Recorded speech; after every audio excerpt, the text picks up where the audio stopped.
என்ன பத்தி தெரியாது, மரியாதை இறக்கி விட்டுருங்க. நீங்க என்ன பண்றீங்க உங்களுக்கு தெரியல. What shut up? देखा देखा क्या देखो देखो, इधर देखो उधर देखो, सबको देखो.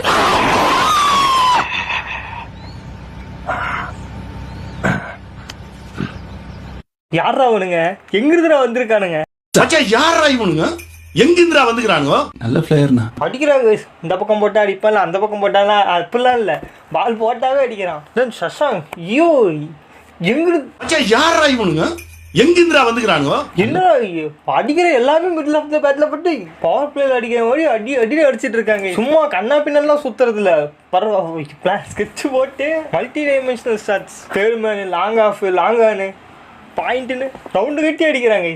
ஒரு சேசிங் டீமு, ப்ரெஷரு, அதெல்லாம் எதுவுமே இல்லை. அவன் பாட்டு அடிச்சிட்டு இருக்கான், தனியாக ப்ராக்டிஸ் பண்ணுற மாதிரி அடிச்சிட்டு இருக்கான். இந்த ஹை ஸ்கோரிங் கேமில் கூட வந்து ஒரு பக்கம் ராகுல் சகர், இன்னொரு பக்கத்தில் பார்த்தீங்கன்னா சுனில் நரேன் சொல்லி ஓவர்ஸ்லாம் 3 ஓவர்லேயே 50 ரன் கொடுத்துட்டு இருக்கிற சமயத்தில் இவங்கெல்லாம் பார்த்தீங்கன்னா பயங்கரமாக எக்கனாமிக்கலாக பார்த்தீங்கன்னா போட்டுருந்தாங்க. ராகுல் சகர் 4 ஓவர் போட்டு 33 ரன் தான். சுனில் நரேன் அதுக்கு மேலே 4 ஓவர் போட்டு வெறும் 24 ரன் தான் கொடுத்துருந்தாரு. ஸோ இது மூலியமாக நான் என்ன சொல்ல வரேன்னா, பிச்சு என்னதான் மோசமாக இருந்தாலும் ஈவன் பவுலர்ஸ் நல்லா போட்டாங்கன்னா அந்த பிச்சுக்கு ஏற்ற மாதிரி ஏதோ ஒரு பிளான் கன்ஃபார்மாக இருக்கும்.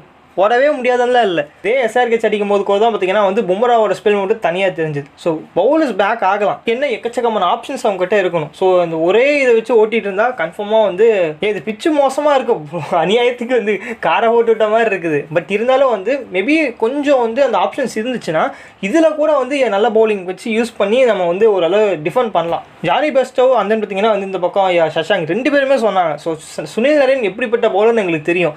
சான்ஸ் இருக்க போகிறதில்ல, ஜஸ்ட்டு எப்படியாவது வந்து ஒரு சிங்கிள் டபுள் அப்படின்னு சொல்லி ஒரு டாட் பால் ஆக்காமல் முடிஞ்சளவுக்கு அவர் முடிஞ்சளவுக்கு அவரோட ஓவரில் எவ்வளோ ரன்ஸ் அடிக்க முடியுமோ. ஸோ ஜஸ்ட் அந்த ஓவரை வந்து அவர் ஒரு பக்கம் தள்ளி, அந்த பக்கம் அவனை அடிக்க மாட்டேனே அப்படின்னு பார்த்தீங்கன்னா வந்து அந்த பக்கம் தள்ளி வச்சிட்டாங்க.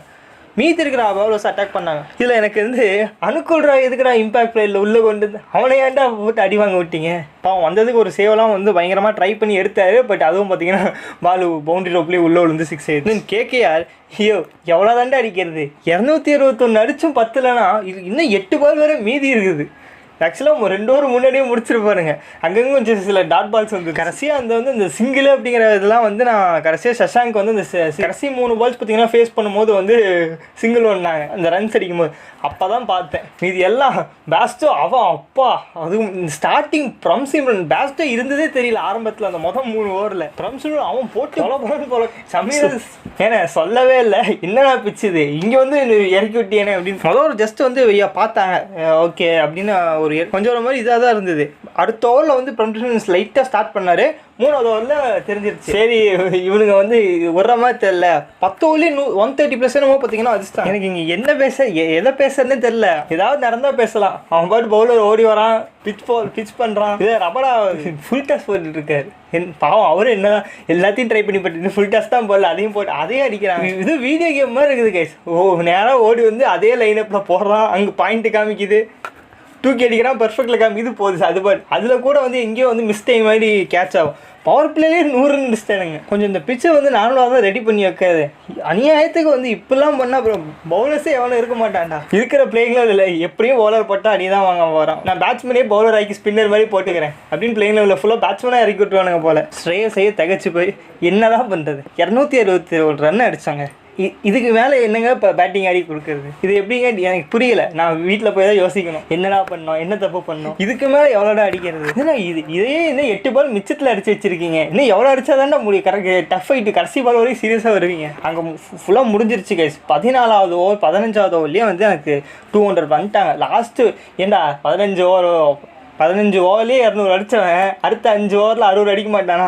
இது 10வது விக்கெட் வேறு எக்கச்சக்கமாக சஷாங்க் போட்டான். முதல்ல இவன் அவுட் ஆகணும், அதுக்கப்புறம் தான் பின்னாடி வர அடிக்க மாட்டானா அந்த பேச்சை பேச முடியும். அப்போ தான் பின்னாடி வரவனை பற்றி யோசிக்க முடியும். பேஸ்டோ வந்து அந்த 100 அடிச்சதுக்கப்புறம் காம் ஆகிட்டார். நீ பார்த்துக்க சஷாங்க் போட்டு பொலன்னு பொலந்து நான் இந்த மேட்ச் வின் பண்ணுவேன், என் ஃப்ரெண்டு அடுத்த மேட்ச் வின் பண்ணுவேன். அவனுக்கு எனக்கு தான் போட்டியே. பிளே ஆஃப்ஸ் போகிற டீமை ஃபுல்லாக காலி பண்ணுறது தான் எங்கள் வேலை. என்னடா இது இப்படி பண்ணா எப்படி எங்க கூட போட்டி போடு எங்கடா இவ்வளோ அடிச்சிட்டு இருக்கீங்க, நான் ஒரு 100 அடிக்கலாம் வந்தேன் போங்கடாடி அப்படின்னு நான் ஃபீல் பண்ணியிருப்பேன்.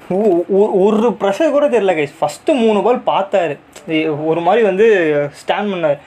4வது பால்லேருந்து அடிக்க ஆரம்பித்தா நிறுத்தவே இல்லை. 8 6 பவுலர்ஸும் மாற்றி அதான் மேட்சே முடிஞ்சு வச்சு இது நான் சும்மா ட்ரை பண்ணுறேன் அப்படின்னு பவுலர்ஸும் மாற்றி ட்ரை பண்ணாங்க. ஒன்றுமே இருக்கு எல்லாம் வெளியே தான் போய் நடுவில் ரைலி ரூஸ்னு ஒரு கேரக்டர் வந்தாங்க. அது யாருக்கு எனக்கு ஞாபகமே இல்லை. கேகேஆர் பேட்டிங்கே வழக்கம் போல் பார்த்தீங்கன்னா வந்து சுனில் வந்து ஃபிலிப் சால்ட்டு விக்கெட்டை பார்த்தோன்னே இன்னைக்கு ஒரு புடி முடிஞ்சுது. பவர் பிளே 100 ரன்னுப்பா 100 ரன் வச்சுக்கலாமா அப்படின்னு பார்த்தீங்கன்னா அந்த மாதிரி ஸ்டார்ட் பண்ணாங்க. பயங்கரமாக ஃபஸ்ட்டு சால்ட்டு கொஞ்சம் அமைதியாக இருந்தார், நிறைய போட்டு பொழந்தாரு. அப்புறம் ஃபிலிப் சால்ட்டு அவரே கேட்ச் கொடுத்தாரு, இந்தாப்பா எடுத்துக்கோ அப்படின்னு விட்டானுங்க. அது போக முன்னாடியே கொடுத்தாரு, அதையும் விட்டாங்க. அவனே பட்டா போடுறது போயிட்டு போகுது அப்படின்னு ஆடிட்டு இருக்கான். அவனுக்கு கேட்செல்லாம் விட்டா சுனில் நிறைய அந்த கேட்ச் ட்ராப்புக்கு அப்புறம் வந்து அந்த கேட்ச் ட்ராப்புக்கு அப்புறம் சுனில் அடிக்க ஆரம்பிச்சான் அடின்னு. பஞ்சாபோட ஃபீல்டிங் கொஞ்சம் ஒரு மாதிரி சுமாராக தான் இருந்தது. அதை தாண்டி வந்து பவுலிங்லேயே வந்து பெருசாக அவங்களாம் பாட்டு அவுட் ஆனா தாண்டா உண்டு அப்படிங்கிற மாதிரி தான். கடைசியாக ராகுல் சாகர் போட்டு அந்த சுனில் விக்கெட்டை போயிட்டான்டா ஒரு வழியா. எவ்வளோ நேரம் நீ ஏன் ஆடிட்டு இருப்ப? அது கரெக்டாக பேட்டில் படல. ஸோ ஒரு மாதிரி பாட்டமில் தான் பட்டுது. ஸோ அங்கேருந்து அந்த கேட்ச் ஆகி ஒரு வழியாக போனான். அதை 71 அடிச்சுட்டு 100 அடிக்கல் வருத்தத்தில் போன மாதிரி என்னமோ டக் அவுட் ஆன மாதிரி அவ்வளோ ஃபீல் பண்ணிட்டு போனேன். அப்புறம் அங்கேருந்து கண்டினியூஸ் ஓவரில் பார்த்தீங்கன்னா சாம் கார்னர் 2 ஸ்லோவர் பால் போட்டார்.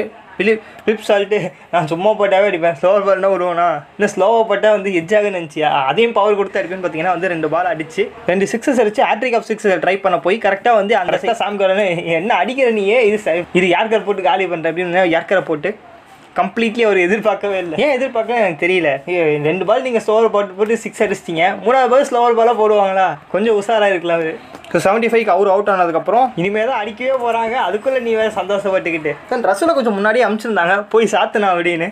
பிகாஸ் விக்கெட்டில் எதுவுமே இல்லை கைஸ். ஒரு பவுலராக வந்து சத்தியமாக கொஞ்சம் நவுந்துவான அந்த புல்லில் கூட போடுறேன், இந்த பிச்சில் நான் போடல அப்படின்னு பார்த்தீங்கன்னா வந்து ஏதோ லாக்கிது இருக்கா புதுசாக ஏதோ பிச் மாற்ற முடியுமா ஆஃப் கேமில் அப்படின்னு புக் எடுத்து பார்த்துட்டு இருந்திருப்பாங்க. தென் ரசலுக்கு கொஞ்சம் பார்த்தீங்கன்னா வந்து நல்ல பிளான் போட்டு வந்திருப்பாங்க போல். சுத்தமாக அந்த அளவுக்கு பார்த்தீங்கன்னா வந்து எதுவுமே படல பேட்டில். தென் டெம்ப் பண்ணி பார்த்தீங்கன்னா வந்து இந்த பக்கம் ஹர்ஷ்தீப் சிங் வந்து நல்லா கொஞ்சம் வந்து அடிக்க போகிறான், எப்படி அடிக்க தான் போகிறான் அப்படிங்கிற பார்த்தீங்கன்னா வந்து நல்லா குத்தி போட்டார்.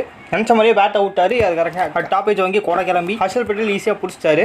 தென் லாஸ்ட் 2 ஓவர்ஸ் பார்த்தீங்கன்னா வந்து பஞ்சாப் பயங்கரமாக போட்டாங்க. ஹர்ஷ்தீப் வந்து ஹர்ஷல் பட்டேல் பார்த்தீங்கன்னா வந்து ஒரு 19 ஓவரில் 10 ரன், அதுக்கப்புறம் 20 ஓவரில் வெறும் 12 ரன் தான் பார்த்தீங்கன்னா வந்திருக்கும். தென் ரிங்கு சிங்கு பார்த்தீங்கன்னா வந்து ஒரு மாதிரி வந்து பிளான் நல்லா தெரிஞ்சுது. ஸோ எப்படியும் அவனும் வந்து இந்த பக்கம் வந்து அந்த ஸ்டாண்டை பொறுத்து பார்த்துட்டாங்க. ஸோ ஸ்டாண்ட்ஸ் பார்க்கும்போது எப்படி லெக் சைடில் தான் அடிக்க போகிறான் அப்படிங்கிற மாதிரி பார்த்தீங்கன்னா வந்து சுற்றி விட்டு கொஞ்சம் ஆஃப் சைடில் போட்டாங்க. ஸோ கரெக்டாக அதுவும் பார்த்தீங்கன்னா எஜ்ஜி கிடச்சிது. ஸோ ஃபைனலாக வந்து இப்போ ஓவர் முடிஞ்சிரு அடே அப்படின்னு சந்தோஷப்பட்டு பஞ்சாப் சந்தோஷப்பட்டு 261 for 6 அப்படின்னு சொல்லி முடிச்சிருந்தாங்க. 262 அடிக்கலாம் முடியாது. ஏன்னா இங்கேருந்து வந்து எவ்வளோ கௌரவமாக தோக்க முடியுமோ அவ்வளோ கௌரவமாக தோக்கலாம் அப்படிங்கிற மாதிரி அப்படின்னு ட்ரை பண்ணுற வழியாக பாருங்கடா அப்படின்னு கேகேஆர் ஃபேன்ஸ் இந்த பக்கம் பஞ்சாப் கிங்ஸை பார்த்து பார்த்தீங்கன்னா கத்திட்டு இருந்துருப்பாங்க. பின்னாடி நடக்க போகிறது அவங்களுக்கு தெரியல.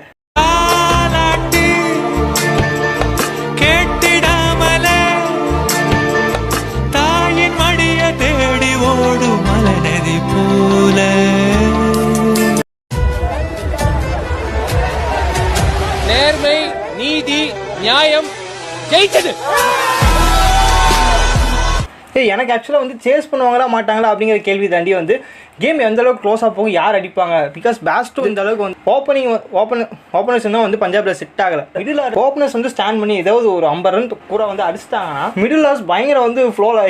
ஏன்னா சீசன் ஃபுல்லாகவே ரன்ஸ் அடிச்சதே வெறும் மிடில் ஆர்டர்ஸ் மட்டும்தான். அவங்க பேட்டிங்கே மிடில் ஆர்டர்ஸ்லேருந்து ஸ்டார்ட் ஆகுது. வீதியெல்லாம் அது பாட்டு விக்கெட் போனஸாக போயிட்டு இருக்குது. Top 4 wicket. அதனால் எங்கேயாவது வந்து அந்த டாப் 4ல் வந்து அடிச்சு கொடுத்துட்டாங்கன்னா பின்னாடி வரதை வந்து கன்ஃபார்ம் வந்து ஒரு க்ளோஸாக போகும் கேம் அப்படிங்கிற மாதிரி அந்த கான்ஃபிடன்ஸ் தெரிஞ்சுது. பிரம்சின் நல்ல நேரத்தில் ஃபார்முக்கு வந்தாங்க. பேஸ்டோ அந்த அளவுக்கு நான் முன்னாடியே சொன்ன மாதிரி டச்சில் இல்லை. பட் பிரம்சின் வந்து ஆரம்பத்துலேருந்து பயங்கர ஃப்ளோவில் இருந்தார். அவரும் சஷாங்க் மாதிரியே தான். இந்த மிஸ் டைம் ஷாட்ஸில் எதுவுமே கிடையாது. எல்லாமே வந்து வேறு ஸ்டேடியமில் விட்டுருந்தா கூட வந்து 6 போயிருக்கும் அப்படிங்கிற மாதிரி வந்ததுலேருந்து பொலந்து எனக்கு இந்த பார்ட்னர்ஷிப்பே ஓரளவு வந்து ஒரு 15 ஓவர்ஸ் போனாங்கன்னா இவங்களே முடிச்சிடுவாங்க அப்படிங்கிற மாதிரி தெரிஞ்சுது.